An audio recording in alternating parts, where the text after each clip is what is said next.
Hello বন্ধুরা, কেমন আছো সবাই? আশা করি সবাই খুব ভালো আছো এবং সুস্থ আছো। আমি মিষ্টি বৌদি, আমার চ্যানেলে অনেক অনেক স্বাগত আর অনেক অনেক বুক ভরা ভালোবাসা। তো চলো বন্ধুরা, এখন থেকে আমার ব্লগটা শুরু করলাম। আজকে হচ্ছে রবিবার আর অমাবতীর সকাল, আর অমাবতীতে সকাল সকাল পুজো দিয়ে নিতে হয়। তো চলো আমি পুজোটা দিয়ে নিই সকাল সকাল ফুল তুলে। আর হচ্ছে গিয়ে তোমার দেখো, এখন দেখতেই পাচ্ছ আমার এই গাছটায় এক গাছ ভরে ভরে ফুল আসছে। তো আমার তো বেশ আনন্দ লাগছে, খুব ভালো লাগেছে আমার যে আমি গাছ বসেছি, সেই গাছে ফুল এসেছে, প্রচুর পরিমাণে ফুল এসেছে। আর আমি দেখো একটা গাছে ফুল রেখে সব ফুল তুলে নিয়ে চলে এসেছি। তারপর চলে আসলাম ঠাকুর ঘরটা পরিষ্কার করতে। ঠাকুর ঘর নাই, আসলে আমরা যে ঘরে থাকি সে ঘরেই ঠাকুর রাখি। আসলে তেমন তো আমাদের পরিস্থিতি নয় যে ঠাকুর ঘর আলাদা করব, খাবার ঘর আলাদা করব, শোবার ঘর আলাদা করব, মানে পায়খানা বাথরুম আলাদা, মানে সব কিছুর ঘর থাকে আলাদা আলাদা। আমাদের তো সেরকম পরিস্থিতি না, আমরা যে ঘরে থাকি সে ঘরে রান্না করে রাখি, খাই, সে ঘরেই ঠাকুর থাকে। কি করব বলো, আমাদেরকে ঠাকুর যেরকম রেখেছে আমরাও ঠাকুরকে সেরকমই রেখেছি, তাই না? ঠাকুর যদি চায় যে আমি আলাদা জায়গায় থাকবো, ওদের মানে পরিস্থিতি অন্য রকম হোক, এরকম না হয়ে, তাহলে অবশ্যই সেই দিন আবার আমিও ঠাকুরকে অন্য রকমভাবেই রাখার চেষ্টা করব। কারণ আমার যতটা সামর্থ্য আমি ততটা চেষ্টা করি ঠাকুরকে রাখার। ঠিক আছে, তো চলো যাই হোক, আমি এখন আবার তোমাদের দিকে একটু দেখে হাসলাম। আসলে আমি অনেক দিন পর সকালে চান করে পুজো দিচ্ছি, জানো তো। আর সব থেকে ভালো লাগে চান করে পুজো দিতেই ভালো লাগে সকালবেলায়। তারপর বেলা হয়ে গেলে খুব একটা ইচ্ছাও করে না যে বেলার কাজগুলো ছেড়ে দিয়ে পুজোটা আগে দিয়ে নিই চান টান করে, তাই না? তো সকালে এটা খুব ভালো লাগে একটা জিনিস, যে স্নান টান করে কাজকর্ম সেরে তো পুজো টুজো দিয়ে নিই। তো চলো আমি এখন পুজো দিই। অমাবতী যেহেতু আজকে এই লাস্ট পুজো, এখন অমাবতী ছাড়লে তারপরে আবার পুজো টুজো দেবো, তাই না? তো সেই মতো পুজো বলতে সন্ধে দিতে পারবে তুমি, এমনি পুজোটাই দেওয়া যাই হোক হয় না।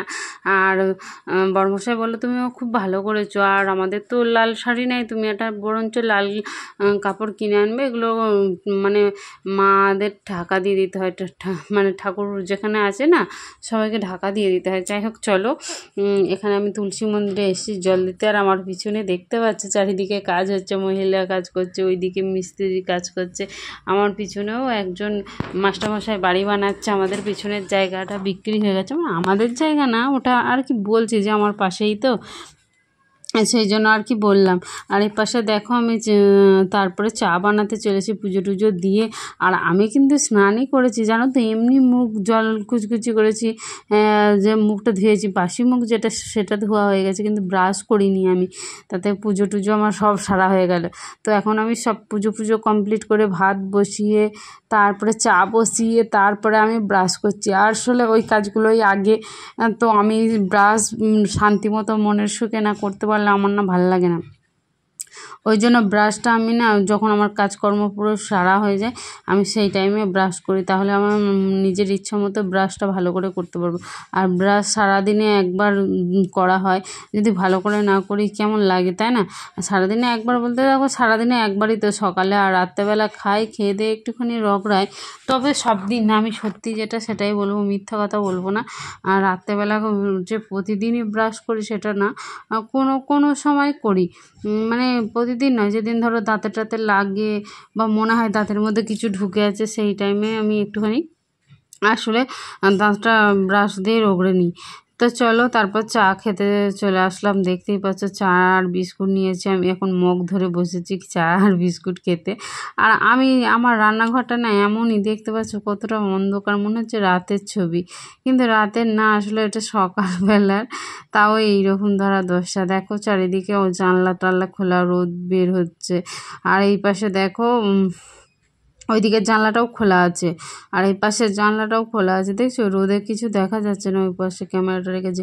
আর এখানে নিয়েছি বাটা মাছের আজকে হবে তেল ঝাল। তো বাটা মাছ অনেক দিন ধরে খাওয়ার খুব ইচ্ছা ছিল আমার, সেই জন্য আজ দেখছি বাটা মাছ নিয়ে এসছে মাছওয়ালা। তো মাছওয়ালার কাছ থেকে সেই মতো আমি বাটা মাছ যেমনি পেয়েছি তেমনিই নিয়ে নিয়েছি।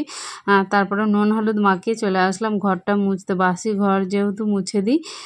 তারপরে গিয়ে তোমার আর রান্নার দিকে যেতে হবে, না হলে বেলা হয়ে যাচ্ছে।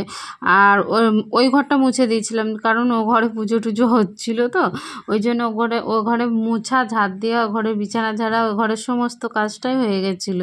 এই ঘরেরটাই বাকি ছিল আসলে। এই ঘরটা দেখো রান্নাঘর, তো এই ঘরে তেমন একটা হয় না, ওই জন্য এই রান্নাঘরটাই বাকি ছিল। তো সেই জন্য এগুলো চাটা খেয়ে নিয়ে সমস্ত কাজ করে নিয়ে মুছে দিলাম। আর রান্নাঘর যে আমাকে সারাদিনে কতবার মুছতে হয় কোনো ঠিক নাই। যখন ধরো আমরা ভাত খাই দুপুরে, তখন একবার মুছে নিতে হয়, তখন আমি নিলে না গোটাটাই মুছে নিয়ে এক নাথা দিয়ে রেখে দেবো, সেরকমটা করি না, ভাল লাগে না।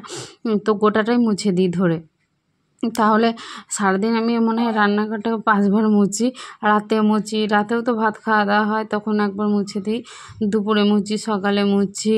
আবার কোনো সময় কোনো কিছু হলো, ফেলেছে বা কোনো কিছু, জানো তো বাচ্চা ছেলের ঘর, সেই জন্য তখনও ফেলা হয়। আর এদিকে দেখো আমি মাছের ভাজার জন্য তেল দিয়েছি, তেলটা ছিটাচ্ছে খুন্তির মধ্যে। খুন্তিতে জল না থাকলেও জানি না কোথা থেকে জল আসে, একটুখানি নেড়ে দিলাম। আর এই দেখো কত সুন্দর মাছগুলো, দেখেছো? মাছগুলো পুরো তাজা তাজা মাছ ছিল, একদম টাটকা ছিল মাছগুলো, জানো? আর কতটা সুন্দর দেখো, আমি তো যখন মাছগুলো নিই টাটকা ছিল পুরো জ্যান্ত। তো তোমাদেরকে দেখাবো বলে তখন ফোনের মধ্যে চার্জ ছিল না, চার্জ সেই বসিয়েছিলাম। তো তারপরে আমি 30% চার্জ হয়ে যাওয়ার পর খুলে নিয়েছিলাম। আগে ভিডিও শ্যুট করি, পরে চার্জে দেবো, না হলে তো দেখো ভিডিও করা সময়টা পেরিয়ে গেলে আমি আর কি ভিডিও করবো। আর আমি তো ভিডিও করি, রান্নাবান্নারই ভিডিও করি, তাই না? তো রান্নাবান্নাটা যদি আমার পেরিয়ে যায় তখন আমি আর কি ভিডিও দেবো বলো? সেই জন্য আমি ভাবলাম ওসব বাদ দিই, এখন পরে চার্জে দেবো, আর রান্নাবান্নাটা সেরে নিই। সেই জন্য সেই মতো আমি রান্নাবান্নাটাই সারছি। আর চলো এদিকে আমার ভাতটা দেখো কত সুন্দর ফুটছে, টকবক টকবক করে। আমার ভাত ফোটা দেখে খুব ভালো লাগে। ভাতটা কি সুন্দর আস্তে আস্তে ফুটতে ফুটতে ভাতটা হয়ে যায়। আর এই পাশে মাছগুলো ভাজতে দিয়ে দিলাম, খুন্তিটা নিয়ে আসতে গেলাম, জানো তো খুন্তিটা নিয়ে আসা হয়নি, ওই জন্য মাছটা ভাজা হোক আর তোমাদেরকে একটু দেখিয়ে দিই। দেখো এদিকে ভাত ফুটছে, আর এদিকে দেখো মাছটা কি সুন্দরভাবে ভাজাচ্ছে। 4-5 পিস মতো মাছ নিয়েছিলাম, তো ওই মাছটা পুরোটাই আমার ভাজা হয়ে গেছিলো। দেখো পুরো 5 পিস, হ্যাঁ 5 পিস মাছ আছে। আর কত সুন্দর দেখেছো মাছগুলো সেই ছিল, কিন্তু রান্না করেও খুব টেস্টি ছিল।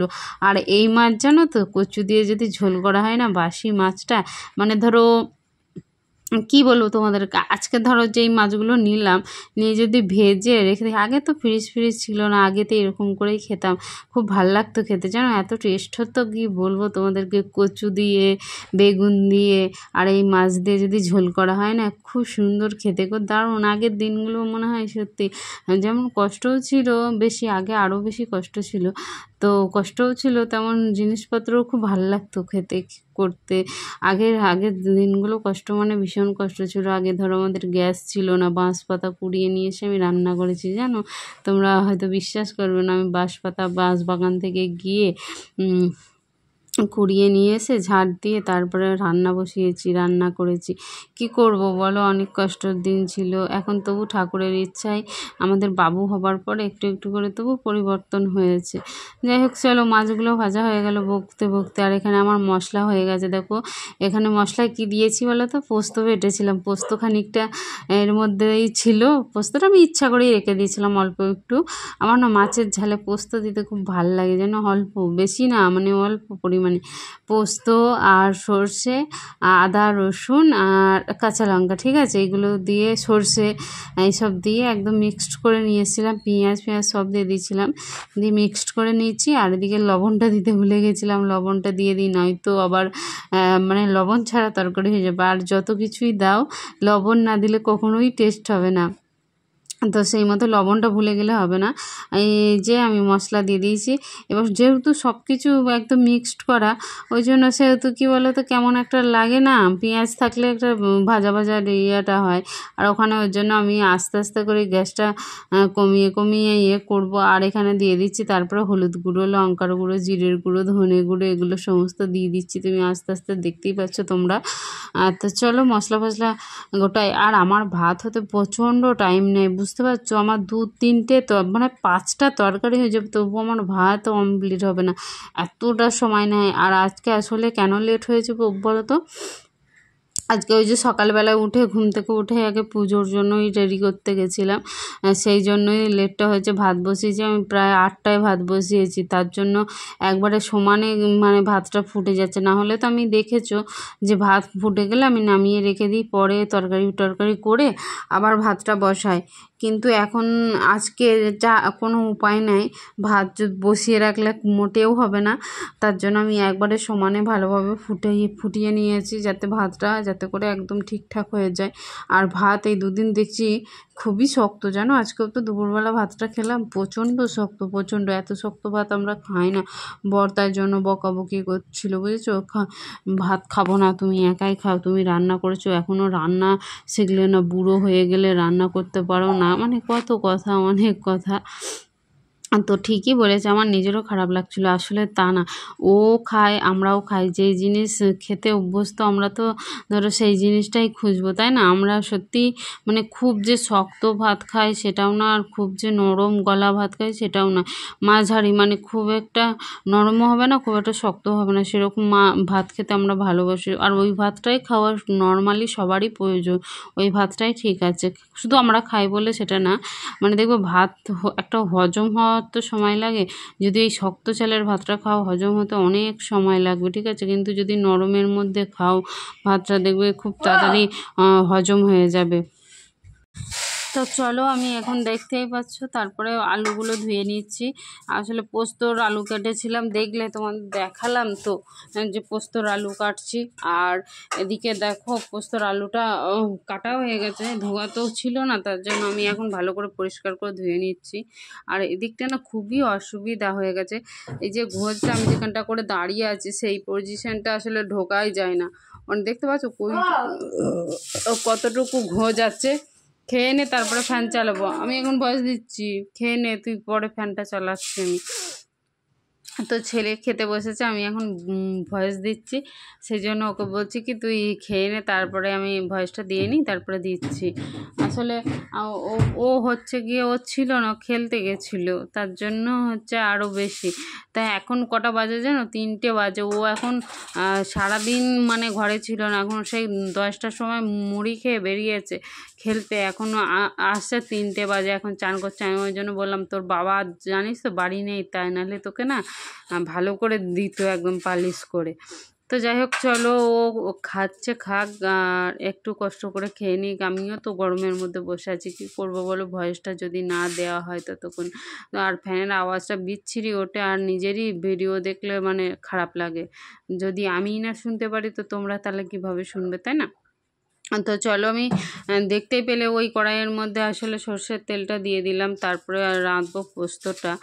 আর পোস্ত আজকে রান্না হচ্ছে, পোস্ত হবে, আলু পোস্ত। ঝিঙে থাকলে খুব ভালো হতো, আলু পোস্ত আর বাটা মাছের হচ্ছে তেল ঝাল। তো চলো, আলুগুলো এই যে ধুয়ে নিয়েছি, আর এদিকে আমার তেলও তেতে গেছে, প্রায় তেলটা তেতেই এসেছে। আর এদিকে আমি ধরো ততক্ষণ আসলাম, তেলটা আসলে তারপরে দেখছি কি ধোঁয়া উঠছে, আমি হচ্ছে একটুখানি হোক। আর ততক্ষণে আমি একটু ওয়েট না করে আমি চলে আসলাম বাসনগুলো গোছাতে। কেউ বাসন নেবে গো, বাসন, আমি বাসন বিক্রি করতে বেরিয়েছি। ও বাসন নেবে, জামা কাপড় দিয়ে বাসন, আমি সেই রকম লাগছিল, ওই জন্য আমি হাসছি মনে মনে, যে আমি ভাবছি বাসনটা এরকম করে নিয়ে দাঁড়ায়, ও বাসন নেবে গো বাসন, আমি বাসন বিক্রি করতে বেরিয়েছি, জামা কাপড় দিয়ে বাসন, শাড়ি কাপড় দিয়ে বাসন নেবে বাসন। তো যাই হোক চলো, আমি সেই রকম লাগছিল বলে তাই আমি একটু বললাম। কেউ আবার বাসন যারা বিক্রি করো গামলা, তারা আবার রাগারাগি করো না যেন ভিডিও দেখলে, কারণ কি বলো তো, এমনি বললাম, ভাল লাগে। আসলে সবাই মানুষ, কোনো কাজই ছোট নাই, সব কাজই ভালো, সব কাজই বড়, খেটে খেলেও কোনো লজ্জা নাই, ঠিক আছে। তো চলো, আমার বক বক করতে করতে তোমার বাসন গোছানো হয়ে গেল। আমার কি বলবো, মানে কোনো কাজই নেই, আমি তার চুরি ডাকাতি করতে যাচ্ছি না, আমি খেটে খাবো, মুখে লজ্জা করে কোনো লাভ নেই, তাই না। কত লোক জুতো সেলাইও তো করে, তো কী হয়েছে, মানুষ তো নাকি, পেটের জন্য মানুষ কত কিছু না করে, তো কী হবে, কোনো ব্যাপার না, সব কাজ ভালো, খালি কাজটা কষ্ট করে করতে হয়। আর চলো এখানে আমার পোস্ততে আলু দিয়ে দিয়েছি, আমি লবণও দিয়ে দিলাম, লবণটা দিয়ে দিলাম না তো আলু পড়ে গেছিলো, আলুটা দিয়ে দিলাম, এই যে লবণটা দিয়ে দিচ্ছি। এবার লবণের পালাটা শেষ হয়ে গেছে, বুঝলে তো, লবণটাকে ঢুকিয়ে দিতে হবে, না হলে আবার ভুল করে কখনো কিছুতে লবণ দিয়ে দেবো, ব্যাস কেল্লা ফতে হয়ে যাবে, তখন একদম বর পুরো আমাকে ঝাঁটা নিয়ে দৌড় কাটাবে। তোমার তরকারি করার সময় মন থাকে না একই আমাকে কেমন খেঁচাই গো, তোমরা কি বলবে যদি দেখো, মানে ও রান্না এখন ভালো করতে শিখে গেছে, আর আমি রান্না করতে পারি না এখন আর ওর মনের মতো। আগে ওকে যদি কখনো রান্না করতে, ও রান্না করতে পারতোই না। এখন সত্যি আমার বর একদম হাইয়েস্ট, একদম বিরাট রাঁধুনি হয়ে গেছে, দারুণ সুন্দর রান্না করতে পারে গো। ও আসলে ওই যে বলছিলাম না তোমাদেরকে যে ও কোনো অনুষ্ঠান বাড়িতে গেলে না ওর রাঁধুনিদের কাছে বসে থাকে, যে কীরকম করে রান্না করছো সেটা লক্ষ্য করে। তো যাই হোক চলো, পোস্তটা নাড়াচাড়া হয়ে গেল ভালো মতো, আমি জল দিয়ে দিলাম, বুঝছো, আর একটু জল দিই আলুগুলো সিদ্ধ হোক। আর এই পাশে তো মাছের ঝালটা হচ্ছে, দেখতেই পাচ্ছ। আমি এই থালাটা ঢাকা দিতে যাচ্ছিলাম, আসলে ওই থালাটা ঢাকা দিলে হবে না, তো মাছের ঝাল ঢালবো। আর অন্য আর একটা বাসন নিয়ে আসলাম, নিয়ে এসে ওটাকে ঢাকা দিয়ে দিলাম, আর এতে মাছের ঝালটা ঢালি। মাছের ঝাল দেখো একটা সুন্দর করে বেশ একটু চাড়িয়ে রাখলে ভাল লাগে, ওই ঠেসে ঠেসে কিছুর মধ্যে ভরে দিলাম ওইটা ভাল লাগে না। ওই জন্য আমি বাটা মাছ কি সুন্দর রয়েছে সাজানো সাজানো, ওই জন্য আমি একটা বাসনের মধ্যে ঢাললাম, ছোট বাসন, তো ওটা সাজিয়ে কত সুন্দরভাবে রাখা যাবে, তাই না। মাছের ঝালটা কিন্তু খুব সুন্দর হয়েছিল জানো, সেই স্বাদ হয়েছিল একদম, সত্যি ইয়ার্কি না, একদমই আমি কোনো ইয়ার্কি মারছি না, সত্যিই সেই স্বাদ হয়েছিল, দারুণ হয়েছিল। কারণ ওর মধ্যে কী দিয়েছি বলো তো, বললাম না একটু পোস্ত দিয়েছি, আদা রসুন পেঁয়াজ সর্ষে এগুলো সমস্ত দিয়েছি না, তার জন্য আরও টেস্ট হয়েছিল, খুবই ভালো লেগেছিলো খেতে, আমার তো ভীষণ ভালো লেগেছিলো। আর এই পাশে পোস্তর আলুগুলো দেখো সিদ্ধ হচ্ছে, ফুটছে, আর কিছুটা সিদ্ধ হোক, তারপরে গিয়ে আমি হচ্ছে গিয়ে ফ্যানটা ঝরিয়ে নেব, আর এদিকে দিয়ে আলুটাও সিদ্ধ হোক, ফ্যানটা ঝরিয়ে নেব বলতে ভাতে আর একটু ভাতটা দেখছি শক্ত শক্তই লাগছে, আর একটু ফুটিয়ে নিই, তারপরে গিয়ে আমি ফ্যানটা ঝরিয়ে নেবো, ঠিক আছে। আর এদিকে চলো ততক্ষণ এদিকে বাটিটার মধ্যে পোস্তটা রেখেছি, তো তারপর আমি আসলাম, দেখি আলুটা কতদূর কি সিদ্ধ হলো, তো দেখছি নেড়েচেড়ে না, আলু তো প্রায় সিদ্ধ হয়ে গেছে, এবার পোস্তটা দেওয়ার পালা, পোস্ত দিতে হবে, আর আলু মানে জল কমে গেছে, মানে ঝোল কমে গেছে, সেই জন্য আমি আবার একটু জল নিয়ে নিয়েছি গ্লাসের মধ্যে, দেখো ধুয়ে আমি এখন দিয়ে দিচ্ছি, জলটা একটু বেশিই দিই, আসলে পোস্ত তো আলু পোস্ত, আলুতে জলটা নেই প্রচুর জানো তো, সেই জন্য আমি জলটা দিয়েই দিলাম। আর হচ্ছে গিয়ে আজকে ডাল রান্না করিনি, কেন বলো তো, ডালটা করতাম প্রেশার কুকারে, সেই যে গার্ডারটা থাকে না, ওই গার্ডারটা দেখছি কি নষ্ট হয়ে গেছে, তো প্রেশারে সিটি উঠছে না, এবারে ওটাকে কিভাবে আমি করবো, সেই জন্য ডাল করতে গেলে সময় লাগবে, আর এত হাতে আমার সময়ও নেই, ভাতের মধ্যে আগে জানলে আমি না ভাতে সিদ্ধ দিয়ে দিতাম, মানে কোনো চিকচিকিতে ভরে ডালটা সিদ্ধ দিয়ে দিতাম, কিংবা ন্যাকড়ায় বেঁধে ডাল সিদ্ধ খুব সুন্দর হয় যেন, দারুণ হয়, কিন্তু কোনো ন্যাকড়া ছিল না ভালো করে ঘরে ধোয়া, তো সেই জন্য আমি আর ওতে দিইনি। আর হচ্ছে গিয়ে তোমার তোমার কিছু ছিল না সেই ডাল ভাতের যুগ চলে গেছে, এখন আর ডাল ভাতে ওইসব আর নাই, কারণ ডাল ভাতে আগে ছিল জানো তো, আমাদের খালি ঢাকাটা খুলতে পারতাম না, এর বাড়ি ওর বাড়ি করে বেড়াতাম ঢাকা খোলার জন্য ডাল সিদ্ধ দিয়ে, তার জন্য প্রেশার কুকার নেওয়া হয়েছিল, প্রেশার কুকারে এখন সব সিদ্ধ হয়ে যায়, কারোবার যেতে লাগে না, কোনো কিছু করতেও লাগে না, তো সেই জন্য আমার তো প্রেশার কুকারটা এখন অকেজো হয়ে গেল, কবে এখন গার্ডার আসবো আমি নিজেও জানি না, বরকে এখন কতদিন ধরে তেলাতে হবে, দাও এনে গার্ডারটা এনে দাও, প্রেশার কুকারটা বাগিয়ে এনে দাও, তবে এখন বাগিয়ে এনে দেবে, জানি না কখন কি হবে, তো যতক্ষণ না হয় ততক্ষণ তোমরাও দেখতে পাবে, আমার সাথে থাকো। আর পোস্তটা দেখো কত সুন্দর হয়েছে, তোমাদেরকে তাই একটু দেখাচ্ছিলাম, চলো দেখানো হয়ে গেছে, ক্যামেরায় রেখে দিই জায়গা মতো, তাই না। আর এখানে পোস্তটা আমি একটু নামিয়ে নিই, চলো হয়ে গেছে তো পোস্তটা, গ্যাস অফ করে নামিয়ে নিলাম পোস্তটা, যেহেতু হয়ে গেছে রেখে তো কোনো লাভ নাই, ঝোলটা যত রেখে দেবো গরম তাতের মধ্যে তত ঝোলটা টেনে নেবে, তার থেকে ওখান থেকে নামিয়ে নিই, আর বাসন কোসনগুলো গুছাতে হবে, তাই না। গ্যাসটার কি অবস্থা গো, গ্যাসটাও রান্না করতে করতে ওই একটু একটা বুলিয়ে নিলাম। আসলে ওই যে পরিষ্কার করব করছি, সত্যিই সময় হচ্ছে না। তোমরা বলবে যে এক কথা রোজ বলো বৌদি তুমি, দিদি তুমি রোজ বলো, কিন্তু কি করব বলো, কোনো উপায় নেই, রোজই আমাকে বলতে হবে। আসলে যে কাজটা করতে পারি না সেটা তো আমাকে বলতেই হবে না। আমি কারোর মতো লুকিয়ে টুকিয়ে আমার কোনো কথা বলতে ভালো লাগে না। কি আছে, যেটা বাস্তব সেটা বাস্তব, যেটা হয়, যেটা পারি, যেটা করি সেটাই বলি তোমাদেরকে। মিথ্যে কথা আমার বললেও কোনো লাভ নাই। মিথ্যে কথা বলে কি কোনো কিছু ফায়দা আছে? ফায়দা নাই। যেখানে আমার মিথ্যে কথা বললেও কোনো ফায়দা আছে আমি সেখানে বলবো। আর ফায়দা মানতে নিজের ভালো, নিজের সুবিধা, সুযোগ সুবিধার জন্য আমি কখনো মিথ্যে কথা বলবো না। হ্যাঁ, কখন বলবো যে হ্যাঁ আমি এই মিথ্যে কথাটা বললে একজন বেঁচে যাবে, সেই টাইমে আমি মিথ্যে কথাটা বলবো, তাছাড়া আমি মিথ্যে কথা বলবো না কোনো সময়। তো যাই হোক, চলো ফ্যানটা ঝরাই। ভাতের মাড় ঝরাতে না, কি বলবো, একটা গামলা আর আসলো না। আমার কত যে দুঃখ আর কত যে আক্ষেপ রয়ে গেল। আমি যদি মরে যাই আমার এই জিনিসগুলো আক্ষেপ থেকেই যাবে, জানো তো। একটা কোন দিন থেকে বলি যে একটা ভাতের মানে ফ্যান গালার জন্য একটা গামলা নেব, সেটাও হয় না। কাপ নেব কটা, সেটাও হয় না। মানে অনেক কিছু জিনিস, এখনও সংসার করছি, এখনও অনেক কিছু জিনিস কেনা বাকি আছে। তো যাই হোক, চলো যদি বেঁচে থাকি কখনো কিনে নিয়ে আসবো, আর কি করা যাবে। আর এপাশে ভাতটা রেখে দিলাম, আর আমার হয়েও গেছে সব কিছু গোছাগাছি, রান্নাবান্না সব। ওই পাশে মাছের ঝালটা রেখে আসলাম, আর ভাতটা একটু খুলে ভাতটা বের করে দিলাম। আর এই পাশে পোস্তটা, এগুলো সব গুছিয়ে গাছিয়ে রাখি। রাখার পর গ্যাসটাকে একটু মুছে দেবো হালকা করে। আর চলো এটাও মুছি। এই তো আমি ভাবতে পারছি না ক্যামেরা অফ করে দেবো নাকি আসলে অনই থাকবে, কাজকর্মগুলো সারছি সেটাই দেখাবো। সেই জন্য আমি ক্যামেরাটা অফ করতে গিয়েও অফ করলাম না। তারপরে আমি ভাবলাম না, গ্যাসটা মুছে দিই, সেটাই একটু যদি শেয়ারই করি, কি আছে, কিছু তো প্রবলেম নয়, যেটা করছি সেটা করছি দেখাই। সেই জন্য গ্যাসটা একটু মুছছি, ক্যামেরাটা অনই থাকলো। আর চলো এবার আমি দোকান যাব, রেডি হব। আর রেডি হওয়ার আগে এখন ছেলে খাবার জন্য ইয়ে করছিল, সেই জন্য আমিও চলে আসলাম। আমি বললাম আমি তো চলে গেলে চলেই যেতাম, তো ওই ঘরে নিয়ে চলে যা বাসনটা, ওই ঘরে দিয়ে গামলা ভরে দিয়ে আমি ওই ঘরে দিয়ে আমি চলে গেলে ওই জন্য তো আমি চলেই যেতাম। সেই জন্য আমি ভাবলাম কি না, আমিও দুটো খেয়ে যা, দেরি যখন আমার হয়েইছে তখন আমি খেয়েই যাব, না খেয়ে যাব না। ওই জন্য এগুলো কালকের পান্তা ভাত ছিল, ফ্রিজে রাখা ছিল, তো ভাতগুলো পুরো একটা একটা হয়ে আছে। আর এমনিতেই ভাত শক্ত ছিল, তোমাদেরকে বললাম দেখলে। আর ছেলেকে বলি সব সময় যে বাবু খেতে বসলে একটু জলের বোতলটা নিয়ে এসে বসিস তো।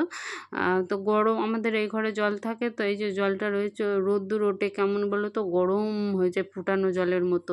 এই জলটা কি আর খাওয়া যায়? খাওয়া যায় না। ওই জন্য ফ্রিজ থেকে জল নিয়ে এসে মিশিয়ে খেলে তো সেই জলটা ঠান্ডা, কলে জলের মতো ঠান্ডা হয়, ভাল লাগে। আর চলো, ওকে আমি বকছিলাম, তুই এত চবা কেন রে, হাত ধুবি, ওইদিকে গামলায় আছে সেখানেই হাতটা ধো না। সে ধোবে না, ও কি আর বলবো, সে খুঁজে বেড়াচ্ছে ওই দিকে হাত ধুতে যাবে, ওইদিকে নিয়েতে বেশি নেই, তো এখানে ধুতে গেলে হয়। আর চলো ওইদিকে গামলাতে জলটা একটুখানি ঢেলে নিলাম, ওই যে বড় প্লাস্টিকের গামলাটা যেখানে বাসন টাসন রাখি, ওই বাসনের গামলাটাতে আমি জলটা দিয়ে দিলাম। ভিজে ভাতের জল না ফেললে, ধুয়ে দিলে হয় না বলো, তারপরে জলটা থাকুক সেটা ভালো। আমি এখন পোস্ত তুলে নিচ্ছি, তারপরে আমি পরে গিয়ে দেখলাম ক্যামেরা তো অন করেছি, কিন্তু ক্যামেরাতে তো কিছু দেখাই যায় না আমি বসা ছাড়া। এদিকে পোস্ত নিচ্ছি, এদিকে ভাত মাছ কিছুই তো দেখা যায় না, আমি যে খাবার বাড়ছি কোনো কিছুই না, আমি যে বসে আছি শুধু সেটুকুই দেখা যাচ্ছে।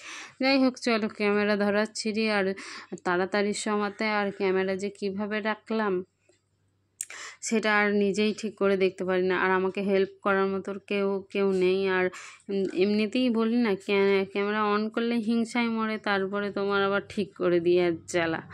চলো আমি এখন দুটো খেয়ে নিই। ওই যে অল্প কটা ভাত নিয়েছি, দেখতে পাচ্ছ একদম ছোট্ট একটা বাসনে নিয়েছি, যেটা একদম ছোট্ট বাচ্চারা খায়, ধরো 6 মাসের 7 মাসের বাচ্চারা ওই মুখে ভাত হয়ে যাওয়ার পরে যেই বাসনে নিয়ে ভাত খাওয়ায়, এখন আমার 6 মাস মতো বয়স, আমার এখন মুখে ভাত হচ্ছে।